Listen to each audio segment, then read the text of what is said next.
Friends, welcome to നാവിൻ രുചി. ഇന്ന് നമ്മൾ തയ്യാറാക്കാൻ പോകുന്നത് നല്ല ചൂട് അപ്പത്തിൻ്റെയും പുട്ടിൻ്റെയും കൂടെ കഴിക്കാൻ പറ്റിയ നല്ല തട്ടുകട സ്റ്റൈലിലുള്ള കടലക്കറിയാണ്.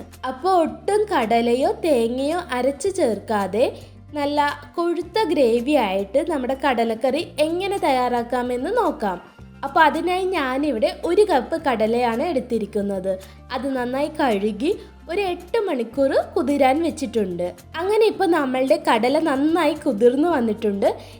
ഇനി നമുക്കൊരു കുക്കറിൽ കുതിർത്തെടുത്ത കടലയും ചെറുതായി അരിഞ്ഞെടുത്ത ഒരു സവാളയും ഒരു തക്കാളിയും 2 പച്ചമുളകും കടല മുങ്ങിക്കിടക്കുന്ന പാകത്തിന് വെള്ളവും ആവശ്യത്തിന് ഉപ്പും ചേർത്ത് മൂടിയിട്ട് ഒരു 7 വിസിൽ അടുപ്പിക്കുക. ഇനി നമുക്കിതിന് വേണ്ട മസാല റെഡിയാക്കാം.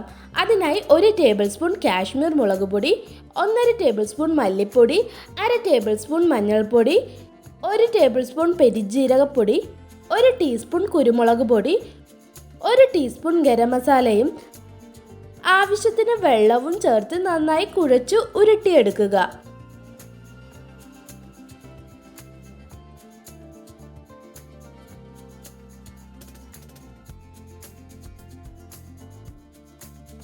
ഇതുപോലെ നമ്മളുടെ ഗ്രേവി നല്ല തിക്കായിട്ട് കിട്ടണമെങ്കിൽ ഇതുപോലെ മസാലയിൽ വെള്ളമൊഴിച്ച് ഉരുട്ടിയെടുക്കേണ്ടതാണ്. ഇപ്പം നമ്മളുടെ കുക്കറിൽ 7 വിസിലൊക്കെ വന്നിട്ടുണ്ട്. ഇനി നമുക്കിതിൻ്റെ എയർ പോകാൻ മാറ്റിവെക്കാം. ഇനി നമുക്ക് ഒരു ചട്ടി ചൂടാക്കി അതിലേക്ക് 3 ടേബിൾ സ്പൂൺ വെളിച്ചെണ്ണ ഒഴിച്ച് ചൂടായി വരുമ്പോൾ 1/2 ടീസ്പൂൺ കടുകും ഇട്ട് പൊട്ടിക്കുക. ഇനി ഇതിലേക്ക് 8 to 10 ചെറിയുള്ളി അരിഞ്ഞതും ആവശ്യത്തിന് കറിവേപ്പിലയും ചേർത്ത് നന്നായി വഴറ്റുക.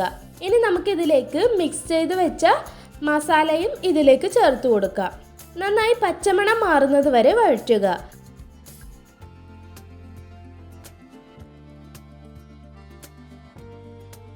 ഇപ്പം നല്ലതുപോലെ പച്ചമണമൊക്കെ മാറി വന്നിട്ടുണ്ട്.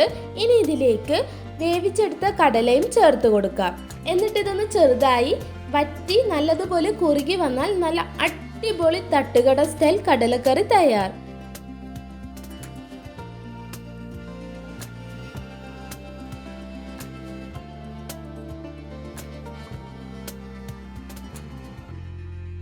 എല്ലാവരും ട്രൈ ചെയ്ത് നോക്കുക. നല്ലൊരു റെസിപ്പിയുമായി അടുത്ത വീഡിയോയിൽ കാണാം. Thanks for watching.